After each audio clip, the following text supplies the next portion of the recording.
Welcome to Sci-Fi Stories. If you love stories of courage and mystery, make sure to subscribe and join our growing community. The Dominion fleet arrived like a silver funeral procession.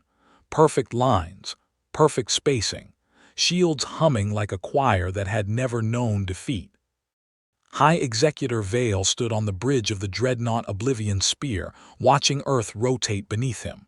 Blue, fragile, divided, primitive, he muttered. The humans had fractured nations, outdated weapon systems, and a history of fighting each other over invisible lines on maps. This would be simple. Deploy the compliance signal, Vale ordered. A transmission blasted toward the planet. Surrender peacefully. Your governments will be dissolved. Resistance is futile. The reply came instantly, not words, music, loud, aggressive.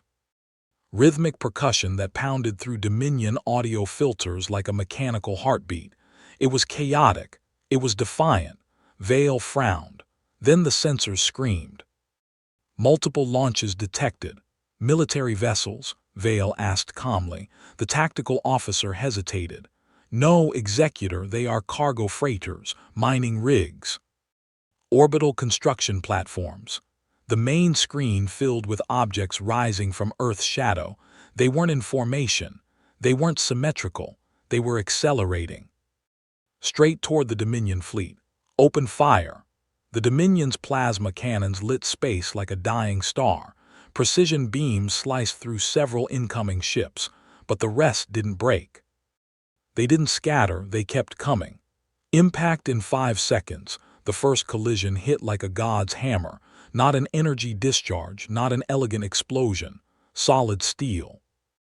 A retrofitted asteroid booster slammed into a Dominion cruiser, crumpling its shield array through sheer kinetic force. Shields ineffective against mass driver impacts, the tactical officer shouted. The humans had strapped engines to rocks. They had turned space debris into ammunition. Another freighter detonated against a destroyer's hull, spraying molten fragments like shrapnel rain. Vale felt something unfamiliar twist in his chest. Uncertainty.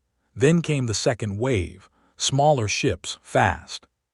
They darted between Dominion vessels, too close for long-range targeting systems to lock properly.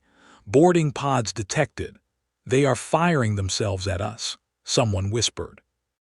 The answer arrived with a violent shudder. Magnetic clamps bit into Oblivion's spear. Hull breach alarms screamed. Inside the corridors, Dominion shock troops assembled in gleaming photonic armor. Built to deflect plasma, designed for energy warfare. The first human rounded the smoke-filled corridor corner. No glowing rifle, no advanced targeting visor. A ballistic weapon, primitive, he fired. The kinetic round punched straight through Dominion plating.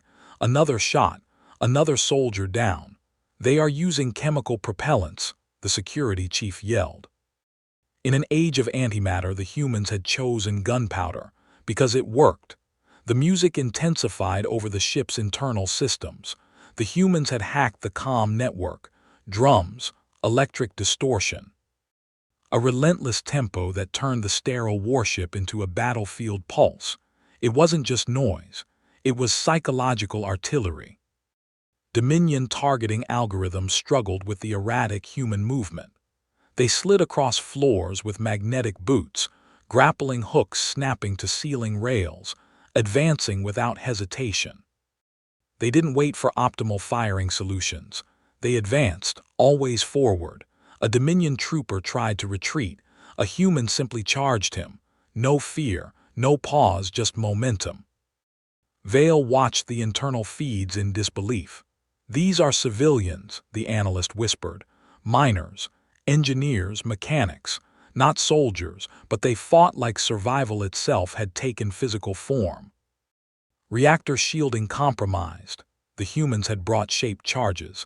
Industrial explosives meant for breaking rock. They were using them on a warship. Vale finally understood. The Dominion relied on technological superiority, elegant warfare, clean victories. Humans relied on adaptability. They saw weakness and attacked it with whatever they had. Steel beams became battering rams, cargo ships became missiles, music became morale. Executor, the tactical officer said quietly. If they breach the core, they will destroy themselves with us. Of course they would. That was the terrifying part. Humans did not measure war in acceptable losses. They measured it in survival. Outside, the Dominion formation had dissolved into chaos. Asteroid boosters smashed shield arrays. Converted tugboats fired railgun spikes at close range. Disabled Dominion ships were being cannibalized mid-battle, their debris redirected as additional projectiles. The humans were recycling the battlefield in real time. Vale's claws tightened on the command rail. "This is not warfare," he whispered. It was resistance weaponized. Another explosion rocked the bridge. Emergency lighting flickered crimson. Boarders were 3 decks below. Vale made the calculation. To stay was annihilation. To retreat was humiliation. He chose survival. "All ships," he commanded, voice steady despite the tremor in the deck. "Emergency hyperspace jump, scatter vectors. But Executor, calculations are incomplete. Jump." Space tore open.